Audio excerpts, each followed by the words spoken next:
തിരുവനന്തപുരം വെടിവച്ചാംകോവിലിൽ യുവാക്കൾ തമ്മിലുണ്ടായ സംഘർഷത്തിനിടെ നെഞ്ചിൽ ചില്ല് തുളച്ചുകയറി 17-കാരൻ മരിച്ചു.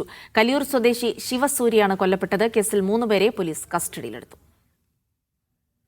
ഒരു വർഷം മുൻപ് ഫുട്ബോൾ കളിക്കിടെ 2 സംഘങ്ങൾ തമ്മിലുണ്ടായ തർക്കമാണ് ശിവസൂര്യയുടെ മരണത്തിലേക്ക് നയിച്ചതെന്നാണ് പോലീസ് പറയുന്നത്.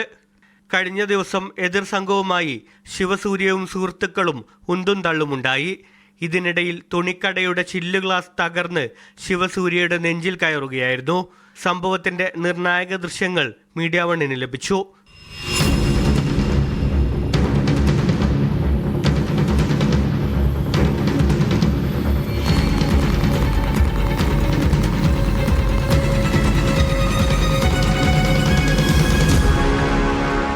സംഘർഷത്തിന് പിന്നാലെ യുവാവിനെ പ്രതികൾ ബൈക്കിൽ കൊണ്ടുപോകുന്നതാണ് ദൃശ്യങ്ങളിലുള്ളത്. ചോരയിൽ കുളിച്ച യുവാവിനെ ആശുപത്രിയിലേക്കാണ് കൊണ്ടുപോയത്. യുവാവ് നിലത്ത് വീഴുന്നതും വഴിയരികിൽ കിടക്കുന്നതും ദൃശ്യങ്ങളിൽ വ്യക്തമാണ്. 5 പേരാണ് അക്രമി സംഘത്തിലുണ്ടായിരുന്നത്. കേസിൽ 3 പേരെ നരുവാമൂട് പോലീസ് കസ്റ്റഡിയിലെടുത്തു.